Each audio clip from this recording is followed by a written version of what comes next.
Light is what makes visual art possible. We can't see without it, and mastering it is probably the greatest factor that separates a good artist from a great artist.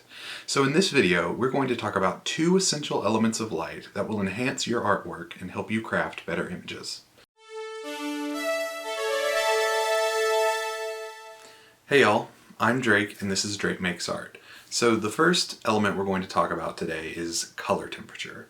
Now in my last video on color theory, I talked about how the color wheel can be divided up into the warm colors and the cool colors. Well, light sources can also be arranged on a spectrum from warm to cool, and we're not just talking about like colored light bulbs, you know, like a red light bulb or a blue light bulb having a particular warm or cool color. Even white lights will have a little bit of a color tint to them based on how they're producing the light. And we call that quality the color temperature. Color temperature is represented on a scale like this. We measure it in degrees Kelvin, with lower temperatures creating warmer, redder colors, and higher temperatures creating bluer, cooler hues. I know it's the exact opposite of every other temperature scale you've ever interacted with, but it is what it is, so we have to roll with it. So how can you use this knowledge in your art? Well, the color temperature of a light source is going to affect all of the colors in your scene. Skin tones will be different, clothing will appear different. Every shade, every tone, every tint is going to look a little bit different and carry a little bit of the light source's color temperature because that light is the very thing that's allowing you to see the color. The second element we're going to talk about today isn't really an element of the light itself, it's an element of the atmosphere and the objects that the light bounces off of. So light travels in mostly straight lines until it encounters an object, and then it bounces off of that object. The air around us is full of microscopic particles that are constantly bouncing the light around. And we call this phenomenon of the light bouncing around in the atmosphere scattering or diffusion. The amount of scattering in a scene will affect how bright your highlights are and how sharp your shadows are. Though this is also affected a little bit by your surfaces. If a surface is smooth, all the light will bounce off in the same direction, creating strong, bright highlights.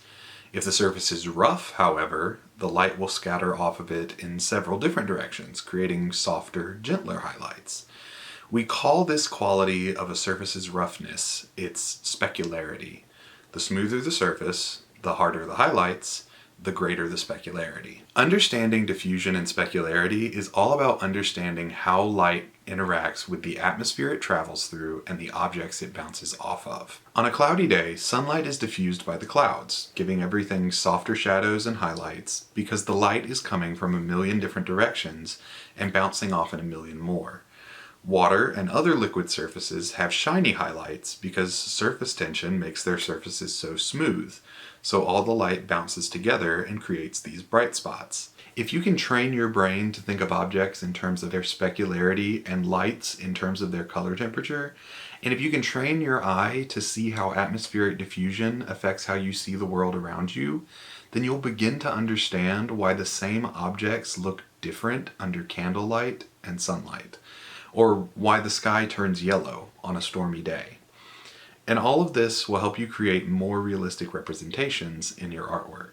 So if all this seems really like detailed and nitpicky and you're wondering why I decided to include it in a series on the fundamentals of visual art, well, there's two reasons. Number one, this isn't really something that gets talked about in the broader art community. It gets talked about in like the photography and the video communities because those media are so deeply tied to the nature of light. But like I said at the beginning of this video, light is the thing that makes visual art possible. We cannot see without light.